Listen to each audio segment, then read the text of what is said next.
Well, third quarter GDP growth did beat expectations, with the U.S. economy expanding at a record-setting pace. I want to bring in economist Stephen Moore to break down that growth. Hi, Steve. Thanks for joining us today. Hi, Greta. Great to be with you. What a day. I can't stop smiling. What a day. We got a great big GDP report this morning. What's your big takeaway? Well, nobody really expected anything like this 6 months ago. It really shows that we've had a ferocious recovery that is really beaten everyone's odds.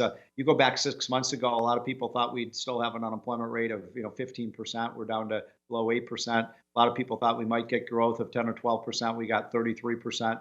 By the way, Greta, one interesting feature of this report that hasn't really been noticed much is that all of the growth, every dollar of that growth came from the private sector. It was private businesses, it was private investors, it was private companies that built back their companies.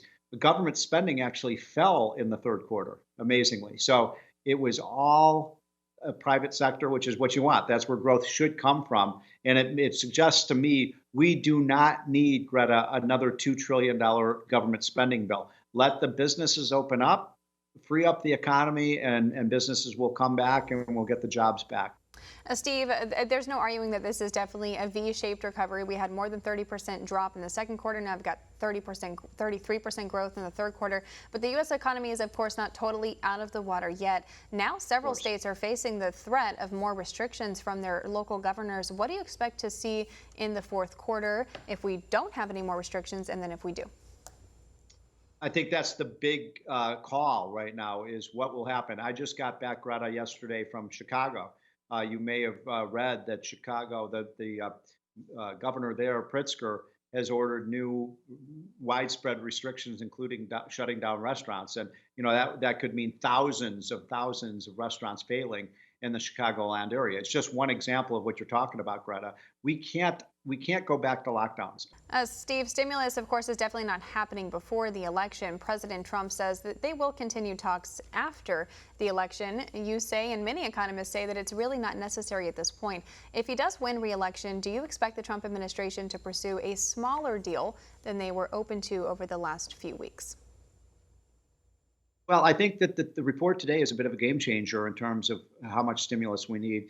But also, Greta, it matters a lot what's in the stimulus bill.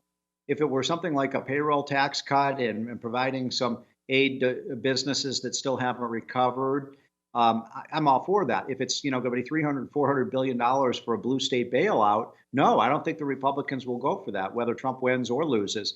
And so I think there's a big question mark on that one about whether we're able to get a deal. I will say this, that I think that if there is a deal, Greta, it's going to be much smaller than the amount of money that Pelosi wants to spend, probably closer to $1.5 trillion, which is still a lot of money, but not the $3 trillion she wants. All right, economist Steve Moore joining us to discuss the economic recovery amid the coronavirus pandemic.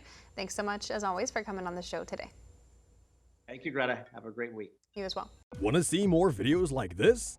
Visit OANN.com for immediate access to all the clips you've been waiting to see.